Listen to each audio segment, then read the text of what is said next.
Hello everyone, this is Abhay. Welcome back to my YouTube channel Monk trader.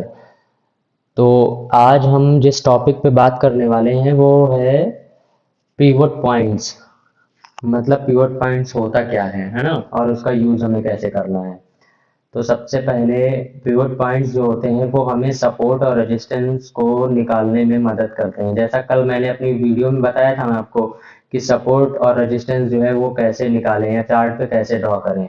अब किसी को suppose करिए difficulty होती है या नहीं समझ में आता है, नहीं निकाल सकता है वो, या उतना टाइम नहीं है एनालिसिस करने के लिए, तो उसके लिए जो है एक रेडीमेड टूल है जो आपको सपोर्ट और रेजिस्टेंस दोनों चीज़ें प्लॉट करके चार्ट पे दे देगा। ऑटोमेटिकली खुद ब खुद आपको पता चल जाएगा कि ये आपका सपोर्ट है, ये रेजिस्टेंस है और ये बेस लाइन है। ठीक है, तो बेसिकली पहले मैं आपको ये बता देता हूँ कि सपोर्ट रेजिस्टेंस होता क्या। वैसे तो मैंने पिछली वीडियो में बताया था, लेकिन अभी इस वीडियो में थोड़ा तो यूज़ है उसका, इसलिए दोबारा से बता देता हूँ।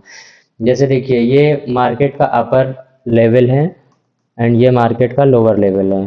ठीक है, और एक ऐसी जगह होगी जो मार्केट का बेस लेवल होगा, जहाँ पे मार्केट ओपन हुआ होगा या कंसोलिडेट करके ऊपर या नीचे निकल रहा होगा। ठीक है, तो ये तीन लेवल्स होते हैं। सपोज करिए मार्केट यहाँ से उठना शुरू किया, ठीक है, और इस लेवल पे आके रुकता है, बार बार रुकता है रुकता है रुकता है, और यहाँ से ये नीचे गिरता है। ठीक है, जब ये नीचे गिरता है तो ये जहाँ पर आके रुकता है, सपोज करिए ये मैंने थोड़ा नीचे लाइन ड्रॉ कर दी, अगर ये सपोज करिए यहाँ पे आकर के रुक जाता है इस जगह पे, तो यहाँ पे जिस पॉइंट पे ये रुक रहा है उसको हम सपोर्ट कहते हैं। ठीक है, यानी कि यहाँ पे बायर्स आए होंगे काफ़ी सारे, जिनकी वजह से मार्केट यहाँ स्टॉप लेता है और उसके बाद वो जो अपवर्ड डायरेक्शन में फिर से मूवमेंट करना स्टार्ट कर देता है।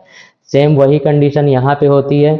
मार्केट जब ऊपर जाता है, बाइंग आती है, सपोज करिए ये buying I buying I buying I, और किसी पर्टिकुलर लेवल से मार्केट जो है रिजेक्ट होता है और गिरना शुरू कर देता है, तो वहाँ पे जो है वहाँ पे सेलर्स का जो इन्वॉल्वमेंट है वो काफ़ी ज़्यादा हो जाता है, जिसकी वजह से मार्केट में सेलिंग आती है ना। और जिस लेवल से सेलिंग आती है, अगेन उसी लेवल पे जब मार्केट जाता है तो उसे जो ट्रेडर्स जो होते हैं या इन्वेस्टमेंट करने वाले लोग होते हैं, जो भी होते हैं, उसको एज अ रेजिस्टेंस मानते हैं और वहाँ पे जो है अपना प्रॉफिट बुक करने की कोशिश करते हैं या जो पोजीशन है उसको एग्जिट करने की कोशिश करते हैं। तो ये बेसिकली सपोर्ट और रेजिस्टेंस कहा जाता है। ठीक है, अब इसी तरीके से जो है चार्ट पे आपको ड्रॉ करना है, सपोज करिए। ठीक है, आपको लेकिन ड्रॉ करने में डिफिकल्टी हो रही है सपोर्ट रेजिस्टेंस की, मतलब मैं कहाँ से मतलब निकालूं, बार बार लाइन ड्रॉ करना, ये वो फलाना ढिमकाना। तो सबसे इजी जो है एक टूल है जिसको कहते हैं पिवट पॉइंट्स, है ना। वो टूल आपको प्रॉपर सपोर्ट और रेजिस्टेंस निकाल के दे देता है ना। मैं आपको दिखाता हूँ कैसे। देखिए, यहाँ पे आपका ये चार्ट है, सिंपल चार्ट है। ठीक है, आपको यहाँ पे जाना है इंडिकेटर्स में, यहाँ पे सर्च करना है पिवट पॉइंट्स। आप जब सर्च करेंगे तो यहाँ पे आ जाएगा। ठीक है, अभी मैंने यहाँ पे ऐड करके रखा हुआ है तो मैं आपको दिखा देता हूँ। ये जो पिवट पॉइंट्स, अब जब आप सर्च करेंगे तो आपको दो पिवट पॉइंट्स मिलेंगे। एक तो ये मिलेगा, ठीक है, और एक ये मिलेगा जिसमें लिखा होगा पिवट पॉइंट स्टैंडर्ड। स्टैंडर्ड जिसमें लिखा होगा वो आपको चूज करना है। वो इसलिए मैं बोल रहा हूँ क्योंकि इन दोनों में थोड़ा सा डिफरेंस है। लेवल सेम ही निकलेंगे, लेकिन आपको जब सब कुछ इजी ही करना है तो आपको जो इजियर वे है ऐड करके समझने का, वो ये वाले में है। पिवट जो पिवट्स ट्रेडिशनल ऑटो लिखा है इसमें, ये ऐसा इजी इसलिए है क्योंकि जब आप देखिए इसको, जब आप ऐड करते हैं तो आपको केवल लाइंस दिखती हैं। ठीक है, अब यहाँ पे केवल लाइंस दिख रही हैं, आपको ये नहीं पता है कौन सा हमारा रेजिस्टेंस है, कौन सा सपोर्ट है, कौन सा बेस लाइन है या पिवट है। तो उसके लिए जो है इसको ना देख करके हम, मतलब ऐड ना करके हम पिवट पॉइंट्स स्टैंडर्ड ऐड करेंगे। ठीक है, मैं आपको एक बार ऐड करके दिखा देता हूँ अभी, तब आपको समझ में आ जाएगा। देखिए, इसको हटा देते हैं, प्रॉपर यहाँ जाएंगे इंडिकेटर्स में, यहाँ पे सर्च करेंगे। जैसे ही आप सर्च करेंगे यहाँ पे देखिए आ गया, स्टैंडर्ड लिख के आया, इसको आपको ऐड करके चलना है। जब आप इसको ऐड कर लेंगे तो आपका देखिए सेम वही इंडिकेटर यहाँ पे लग गया। ठीक है, अब लग जाने के बाद आपको इसमें थोड़ी सेटिंग्स करनी होंगी। ठीक है, देखिए यहाँ पे ट्रेडिशनल ऑटो ही लिख के आता है इसमें, तो यहाँ सेटिंग में जाएंगे। सेटिंग में जाने के बाद यहाँ स्क्रॉल करेंगे नीचे, इनपुट्स में जाने के बाद जो पी है ये है आपका पीवट, यानी कि बेस लाइन। मार्केट जहाँ स्टार्ट होता है ओपन होने के बाद, जहाँ कंसोलिडेट करता है या कल जहाँ पे कंसोलिडेट किया था, उस जगह को पीवट बोलते हैं या बेस लाइन बोलते हैं। तो इसको हम सपोज करिए, मुझे जो कलर कॉम्बिनेशन पसंद है मैंने इसको ब्लैक कर लिया, ठीक है। अब ये S1 है, S2 है, S3 है, S4 है, S5 है, यानी कि ये support 1, support 2, support 3, support 4, support 5 है। तो support basically light green colour से कर लेते हैं ना। यहाँ पे इसका सपोर्ट 1 का जो कलर है लाइट ग्रीन कर लिया, सपोर्ट 2 का उससे थोड़ा डार्क ग्रीन कर लिया, सपोर्ट 3 है इसका थोड़ा सा और डार्क ग्रीन ग्रीन कर लेते हैं, सपोर्ट 4 का उससे थोड़ा ज़्यादा डार्क ग्रीन कर लेते हैं, सपोर्ट 5 का जो है प्योर डार्क ग्रीन कर लेते हैं, ठीक है। सेम वैसे ही अपोजिट चले जाएंगे रेजिस्टेंस के। ये रेजिस्टेंस है हमारे, यहाँ पे हम इसको लाइट रेड कलर कर लेंगे, यहाँ पे जो है उससे डार्क मोड में जाएंगे, डार्क डार्क रेड कर लेंगे, यहाँ पे थोड़ा और उससे डार्कर रेड ऐड कर लेंगे, यहाँ पे थोड़ा और डार्क रेड ये वाला कलर है ऐड कर लेंगे, और यहाँ पे फाइनली जो है सबसे ज़्यादा डार्क कलर ये है, यहाँ पे इसको ऐड कर लेंगे, ठीक है। अब ऐड करने के बाद इसको जो है ओके प्रेस कर लेंगे, आपका ये सेट हो गया। जो ये टूल है ये प्रॉपर सेट हो गया। अब इसमें आपको जो एक बेनिफिट है वो ये है कि यहाँ पे आपको ये प्रॉपर पता चलता है कि आपका जो रेजिस्टेंस 1 एरिया था वो कौन सा था, रेजिस्टेंस 2 एरिया जो है वो कौन सा होगा, और रेजिस्टेंस 3 कौन सा है, रेजिस्टेंस 4 कौन सा है। मतलब R1, R2, R3 ऐसे लिखा है, यहाँ पे S1, S2, S3, S4 ऐसे करके लिखा है, ठीक है। तो सबसे पहली बात तो ये कि मैंने कल आपको जो बताया है, मतलब जो पिछली वीडियो में हमने डिस्कशन किया है उसमें हमने सपोर्ट और रेजिस्टेंस के बारे में डिस्कस किया था, ठीक है। तो काफ़ी लोगों को ऐसा लगता होगा कि ये मतलब बड़ा ट्रिकी है या बड़ा मतलब टफ है, हमको कैसे हम ढूंढेंगे, रोज रोज कहाँ से लाइंस खींचेंगे, ऐसा वैसा। तो आप उसके लिए आपके आपके पास ये हो गया पिवट पॉइंट स्टैंडर्ड, है ना। इसको आप ऐड कर लेंगे इंडिकेटर से जा करके, और ये प्रॉपर आपके चार्ट पे प्लॉट हो जाएगा। अब प्लॉट हो जाने के बाद जो ये P लिखा है जिस लाइन पे, जो ब्लैक लाइन है इसके पास P लिखा है, ये मार्केट का बेस लाइन है। देखो मार्केट यहाँ पे काफी टाइम तक कंसोलिडेट कर रहा था एक रेंज में, तो वहां पे ही देखो जो कल का मार्केट है, जो प्रीवियस मार्केट है, उसका भी जो पिवट पॉइंट है वो भी उसी के आसपास है, परसों का भी उसी के आसपास है, और आज का भी उसी के आसपास बना है। थोड़े पॉइंट्स नीचे हैं क्योंकि गैप डाउन हो गया था तो बेस थोड़ा नीचे शिफ्ट हो गया मार्केट का, ठीक है।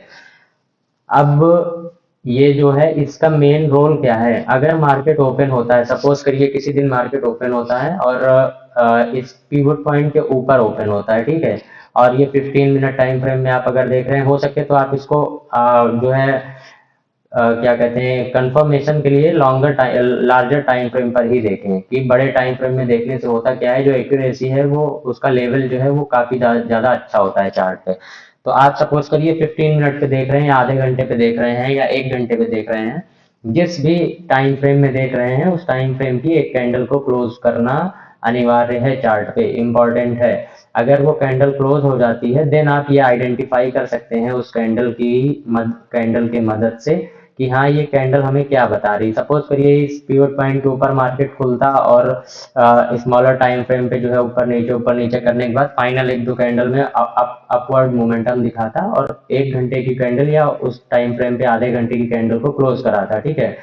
अब कैंडल क्लोज होती है फुल बॉडी ग्रीन सपोज करो, तो आपको ये पता चलता है कि ये पिवट पॉइंट के ऊपर मार्केट ओपन होने के बाद स्मॉलर टाइम फ्रेम पे कंसोलिडेशन करने के बाद में 1 घंटे के टाइम फ्रेम में या आधे घंटे के टाइम फ्रेम पे हम अगर देखना चाहें तो बुलिश कैंडल बना रहा है, बुलिश स्ट्रक्चर फॉर्म कर रही है कैंडल। तो आपको एक मतलब एक आपको क्या कहते हैं, पहले से अनुमान मिल जाता है, पहले से आपको ये एंटिसिपेशन हो जाता है कि हाँ मार्केट आज बुलिश रह सकता है, या शॉर्टर टाइम फ्रेम में कुछ टाइम के लिए हमें बुलिश जो है मार्केट में बुलिश स्ट्रक्चर दिख सकता है बनते हुए, या हमें बुलिश ट्रेड देखना है। अब सपोज करिए वो कैंडल बनी और यहाँ कहीं पे जो है क्लोज हो गई।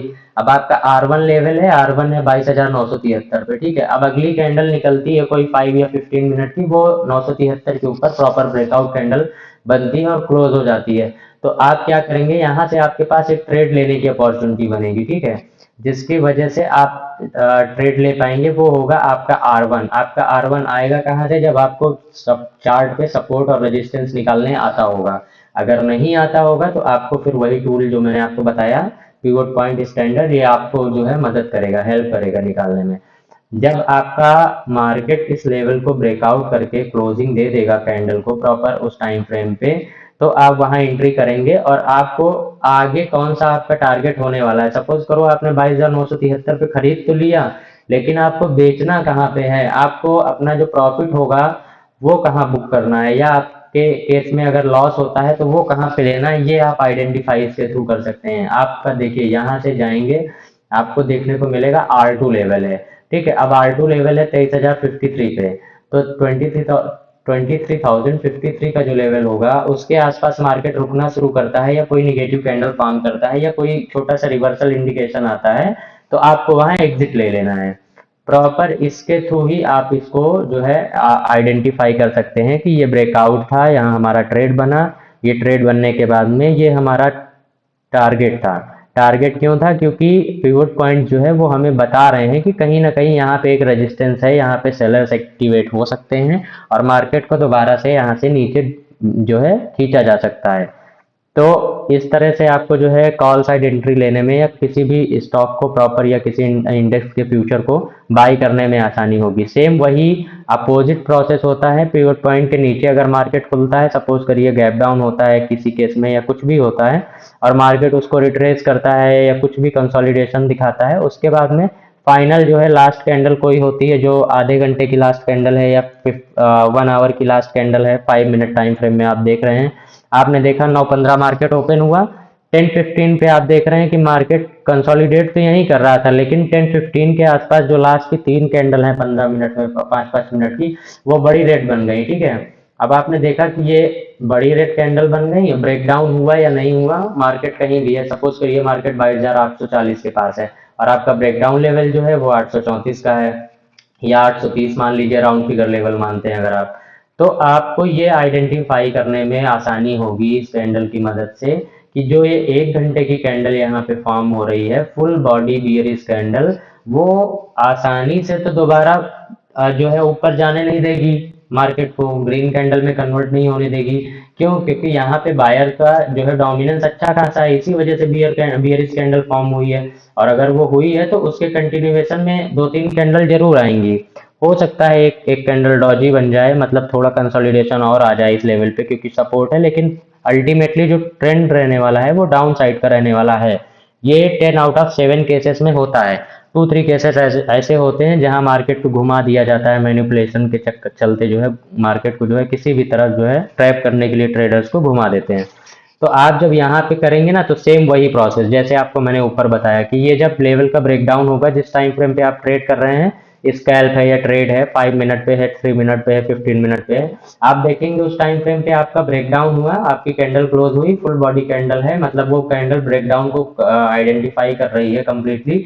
आपने एंट्री ले लिया। अब आपने एंट्री ले लिया, अगर आपके पास ये टूल नहीं है, या आपने दूसरा सपोर्ट ड्रॉ नहीं करके रखा, तो आपको ये नहीं पता होगा कि हमें एग्जिट कहाँ लेना है, मतलब कि हमें प्रॉफिट कहाँ बुक करना है। तो इस केस में जो ये टूल है, ये आपको यहाँ पे ऐसे हेल्प करता है कि आपने सपोज करिए 22,830 के नीचे पोजीशन जो है, सेलिंग पोजीशन इनिशिएट करी, आपका जो टारगेट निकल के आता है वो निकल के आता है 22,774। तो इजी पॉइंट्स जो है आपको ये कैप्चर कराने में मदद करता है। आप सपोज करिए यहाँ से एंट्री लेते और ये आपका पहला टारगेट होता, तो आप 51 पॉइंट जो है कैप्चर कर लेते। ठीक है, अगर किसी कंडीशन में मार्केट जो है इस लेवल को भी तोड़ देता है, जैसे यहाँ पे इस कैंडल ने तोड़ा, ये प्रॉपर ब्रेकडाउन कैंडल है, इसको आइडेंटिफाई कैसे करना होता है। सपोज करिए मार्केट स्टार्ट हुआ, चलना शुरू किया, ठीक है, अब 2-3 कैंडल छोटी छोटी छोटी छोटी मार्केट ने बनाया, जो भी कैंडल ब्रेकडाउन कैंडल को आइडेंटिफाई कर रहा होगा, जो भी कैंडल ब्रेकडाउन को आइडेंटिफाई कर रहा होगा या ब्रेकडाउन दिला रहा होगा, वो अपने आप में पहली बात तो 70-80% बॉडी में होगा, मतलब उसमें विक जो है ऊपर 10-12%, 10-15% नीचे होगी।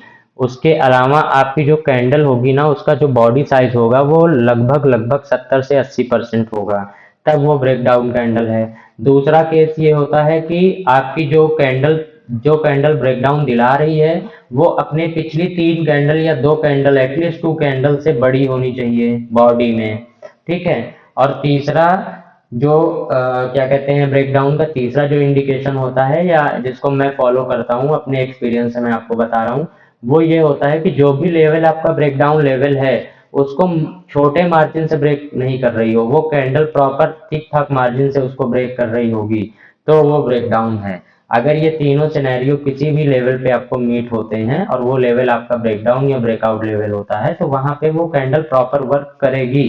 ठीक है, इस केस में आप देखेंगे यहाँ पे ये 3 कैंडल छोटी छोटी थी, इसके सामने ये बड़ी कैंडल बनी जो पिछली दोनों कैंडल से बड़ी है, इससे भी बड़ी है बॉडी वाइज।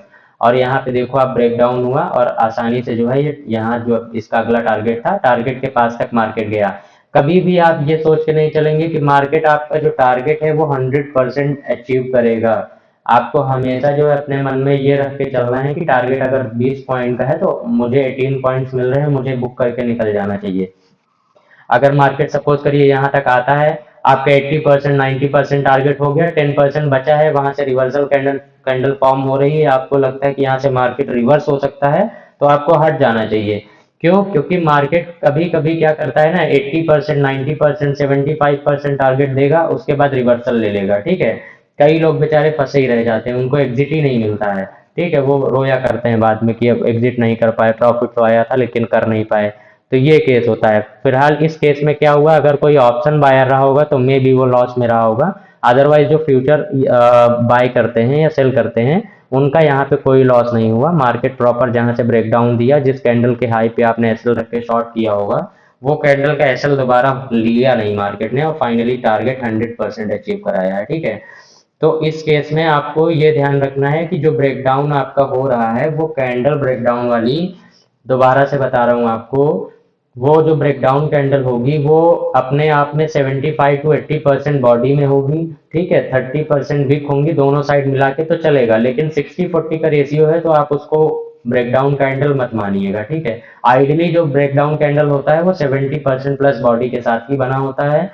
फिर उसके बाद जो दूसरा कंडीशन है वो ये रहता है कि जो भी उसके पहले की 2-3 कैंडल्स होंगी वो उससे बड़ी कैंडल होगी बॉडी वाइज।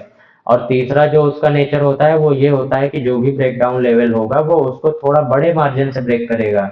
यानी ये नहीं कि यहाँ पे कैंडल आई जरा सा जो है 3-4 पॉइंट का, इसका जो ब्रेकडाउन लेवल है 830 था और मार्केट पता लगे जो है इसको बस 828 पे क्लोज करा दिया मार्केट ने 2 पॉइंट नीचे, तो आपको उसे ब्रेकडाउन कंसीडर नहीं करना है। ट्रेड छूट जाएगा चलेगा, बट ब्रेकडाउन कंसीडर नहीं करना है। ठीक है, तो मोटे मोटे तौर पे मैंने आपको जो है रफली आइडिया एक दे दिया है कि ये पिवट पॉइंट जो इंडिकेटर है इसका मार्केट में सपोर्ट और रेजिस्टेंस निकालने के लिए क्या रोल है ना, क्या योगदान है।